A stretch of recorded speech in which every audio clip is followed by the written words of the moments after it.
the most popular world leader for a reason.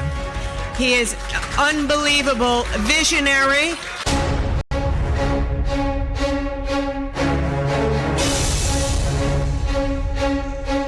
Said, all this talk about 5G, 6G, 7G, here in India we have something more powerful than all of those, Guruji.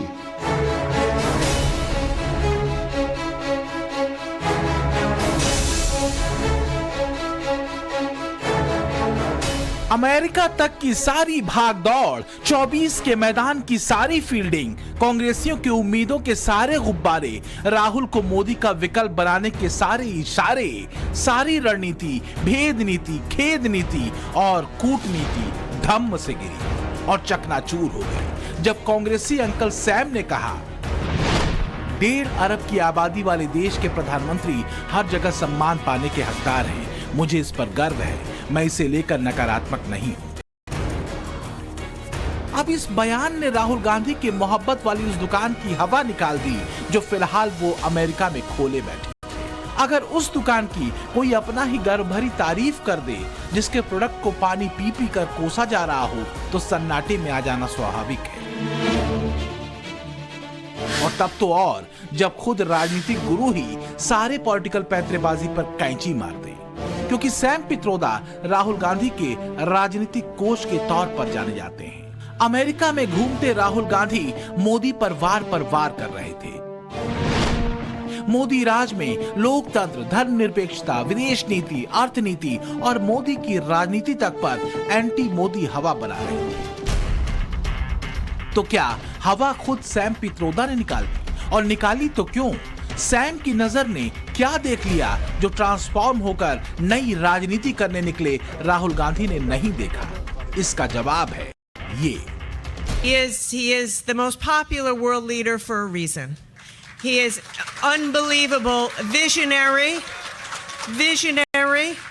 and his level of commitment to the people of India is just indescribable and deep and passionate and real and authentic. And his desire to lift people out of poverty and move India forward as a global power is real, and it is happening. दरअसल global leader के तौर पर मोदी के कद को नजरअंदाज करना खिली धूप में सूरज के अस्तित्व को न मानने जैसा है। दुनिया के मंच पर मोदी करिश्मा साफ दिखता है। ऑस्ट्रेलिया से लेकर G7 के अधिवेशन में बाइडेन का खुद को मोदी का फैन बताना, जापान में पीएम मोदी का क्रेज, पापुआ न्यू गिनी के पीएम का प्रधानमंत्री मोदी के चरण स्पर्श करना और इसके साथ ही अमेरिकी संसद में पीएम मोदी का उम्मीदों भरा इंतजार, सब बता रहा है ग्लोबल स्तर पर मोदी की पॉपुलैरिटी बेजोड़ है। When the world could not find vaccine and you faced the challenge of the COVID-19 pandemic, you showed the world what real love and hope is when you shared vaccine with the rest of the world. I stand here very proud of your work, very proud of your love, and very proud of your demonstration of what real love and hope should look like. तो कांग्रेस के uncle Sam को यह बात बखूबी समझ आ गई है कि सफेद सच को झूठ में बदला नहीं जा सकता। दुनिया के मंच पर मोदी की लोकप्रियता को आंखें मूंद कर झुठलाया नहीं जा सकता, क्योंकि ऐसा करना हिंदुस्तान की जमीन पर कांग्रेस की विश्वसनीयता को कटघरे में खड़ा कर सकता है। वजह है एक नहीं हजार गवाहियां और तस्वीरें जो मोदी की अंतर्राष्ट्रीय लोकप्रियता का ऐलान करती हैं। And what a joy it is to get to welcome Prime Minister Modi here with all of you. I get to speak to some pretty big crowds as Prime Minister, but I have to say that the warmth and the energy here tonight is absolutely second to none.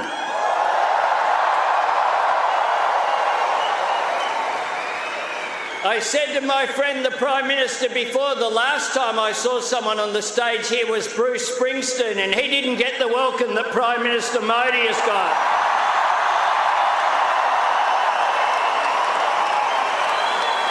Prime Minister Modi is the boss.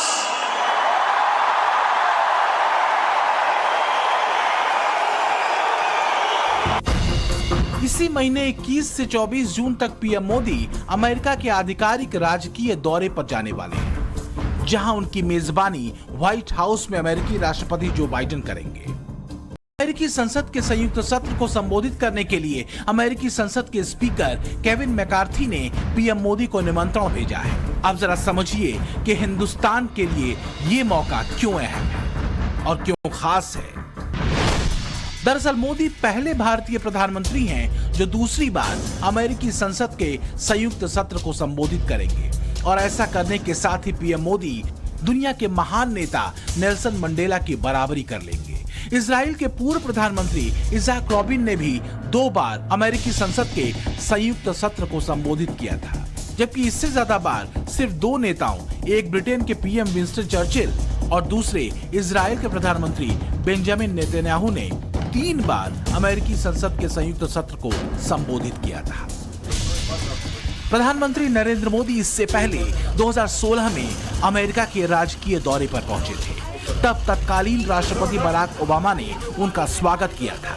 PM Modi ने तब भी अपने भाषण से अमेरिकी सांसदों पर गहरी छाप छोड़ी थी और भारत अमेरिका के संबंधों को एक नया गर्मजोशी भरा मोड़ दिया था।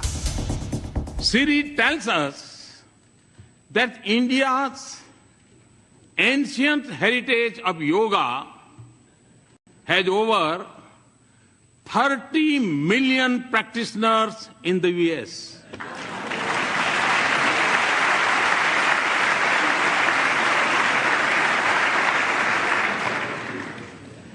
It is estimated that more Americans bend for yoga than to throw a curveball. And no, Mr. Speaker, we have not yet claimed intellectual property right on yoga.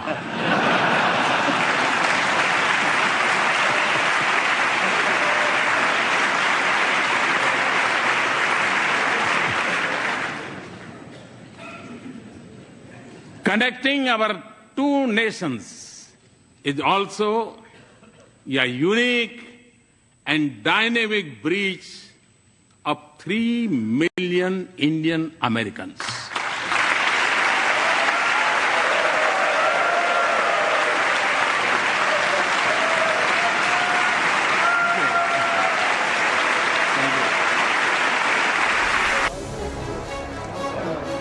तो क्या यही वजह है कि राहुल गांधी मोदी के दौरे से पहले अमेरिका पहुंचकर ये बताने में जुटे हुए हैं कि मोदी नीति दुनिया के लिए ठीक नहीं और मोदी राज में भारत में लोकतंत्र सुरक्षित नहीं? Opposition is struggling in India. Huge financial dominance, institutional capture. We are struggling to fight the democratic fight in our country. And we decided none of the systems were working. Democracy isn't just about an opposition party. It's about a set of institutions that support the opposition party. And those institutions were either captured, certainly weren't playing the role that they're supposed to play. तो सवाल ये पूछा जाना चाहिए कि अगर सारा Modi cult संस्थानों पर कब्जा करके रचा गया है तो फिर दुनिया भर के नेताओं की जुबान पर चढ़ा मोदी की लोकप्रियता का ऐलान क्या है? दरअसल राहुल गांधी अपने बयानों से हिट विकेट न हो जाएं, इसलिए लगता है सैम पित्रोदा ने मोदी की लोकप्रियता पर गर्व करने वाली बात कही। सैम पित्रोदा जानते हैं कि मोदी पर सीधे, तीखे और व्यक्तिगत हमले कैसे कांग्रेस का बंटाधार करते रहे। जब जब मोदी पर राहुल गांधी या कांग्रेस की तरफ से पर्सनल हमले हुए, मोदी सरकार के दौरान बनी थोड़ी सी भी एंटी इनकम्बेंसी प्रो इनकम्बेंसी में बदल जाती है। इसका मतलब है क्या? इसका मतलब यह है कि देश की उस करीब 37% वोटर्स की आबादी की भावना पर सीधी चोट करना जो वास्तव में मोदी के काम को और उनके व्यक्तित्व को निरपेक्ष रूप से देखती है और सही बात है। इसके आगे महज 19% वोट हासिल करने वाली कांग्रेस फिलहाल कहीं नहीं जाएगी। आज जो देश दुनिया की फास्टेस्ट ग्रोइंग लार्ज इकोनॉमी है वो है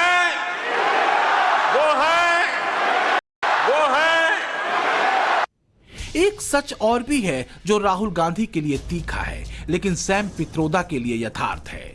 वो ये कि दुनिया के टॉप लीडर्स के सर्वे में वास्तव में हर बार मोदी द बॉस बनकर उभरे हैं। अमेरिकी कंपनी मॉर्निंग कंसल्ट के लेटेस्ट सर्वे में पीएम मोदी 22 लोकतांत्रिक देशों के नेताओं को पछाड़कर नंबर 1 की कुर्सी पर बने हुए हैं। 11 अप्रैल को मोदी की अप्रूवल रेटिंग 76 थी, जबकि एक महीने बाद ही 2 पॉइंट की बढ़त के साथ अब वो 78 पर पहुंच गई है। ऑस्ट्रेलिया के प्रधानमंत्री एंथनी अल्बनीज 53% के साथ चौथे नंबर पर, इटली की पीएम जॉर्जिया मेलोनी 49% की अप्रूवल रेटिंग के साथ 5वें नंबर पर, अमेरिकी राष्ट्रपति जो बाइडेन 40% के साथ 6ठे नंबर पर और ब्रिटेन के प्रधानमंत्री ऋषि सुनक 30% अप्रूवल रेटिंग के साथ 10वें नंबर पर हैं। I think it was one of the leaders said, you know, all this talk about 5G, 6G, 7G, here in India we have something more powerful than all of those, Guruji. But I thought that was pretty good. और यही वजह है कि पिछले सिर्फ 9 सालों के दौरान मोदी की लीडरशिप में ब्रिटेन को पीछे धकेलकर दुनिया की 5वीं बड़ी अर्थव्यवस्था बन चुके हिंदुस्तान से दोस्ती करने की सलाह ब्रिटेन के सांसद तक वहां की सरकार को दे चुके हैं। Today, Narendra Modi is one of the most powerful people on this planet as Prime Minister of India. Today, India has a presidency of the G20. Today, India has a vision in the next 25 years to be the second largest economy in the world with a GDP of $32 billion. The Indian Express has left the station. It is now the fastest train in the world, the fastest growing major economy in the world. The UK must be the closest and trusted friend of partner of India in the decades ahead. दरअसल राहुल गांधी के राजनीतिक गुरु Sam Pitroda Rahul को यथार्थ का वो chapter दिखा रहे हैं जिसकी अनदेखी कांग्रेस को भारी पड़ सकती है। लोकतंत्र खतरे में है, तानाशाही, संस्थानों पर कब्जा, विपक्ष को न बोलने देना, फोन टैपिंग, खराब अर्थव्यवस्था वगैरह वगैरह की सारी चालें हकीकत की जमीन पर बेहद हल्की और सतही साबित हो जाती है। और वोटर इसका मूल्यांकन 2014 के पहले के भारत और बाद के नए भारत की तस्वीर को सामने रखकर बखूबी कर सकता है। दरअसल सैम पित्रोदा राहुल को वही याद दिला रहे हैं जो 2014 की हार और 2019 की करारी हार के बाद कांग्रेस की बैठकों में तय हुआ था, मोदी पर पर्सनल हमले से बचना। वैसे जो बाइडेन ने क्वाड की बैठक के दौरान अमेरिका में मोदी की लोकप्रियता और उनके अमेरिकी दौरे की चर्चा की थी। पीएम मोदी का राजकीय दौरा कई मायनों में खास होने वाला है, जो एक उत्सव की तरह होगा और पीएम मोदी के विमान की लैंडिंग के साथ ही शुरू हो जाएगा। इसमें फ्लाइट लाइन समारोह, 21 तोपों की सलामी, व्हाइट हाउस आगमन समारोह, व्हाइट हाउस में रात्रि भोज, राजकीय उपहारों का आदान प्रदान और 22 जून को राजकीय रात्रि भोज शामिल है। दुनिया में अगर इंडिया 2.0 की धमक और हनक है तो इसके पीछे एक बड़ा फैक्टर है भारत की मजबूत अर्थव्यवस्था और मोदी पर हिंदुस्तानियों का भरोसा। ये विश्वास अब अंतर्राष्ट्रीय जमीन पर भी रिफ्लेक्ट हो रहा है। 2024 में कांग्रेस के लिए संजीवनी खोजने निकले राहुल के लिए राह आसान नहीं है। ये बात उनके अंकल सैम को भी बखूबी मालूम है। सैम जानते हैं कि मोदी मैजिक को हुआ तो हुआ कहकर टाल देना एक ऐसे मजबूत तथ्य की अनदेखी होगी जो कांग्रेस को 24 के रण में भारी पड़ सकती है। ब्यूरो रिपोर्ट, टाइम्स नाउ, नव भारत।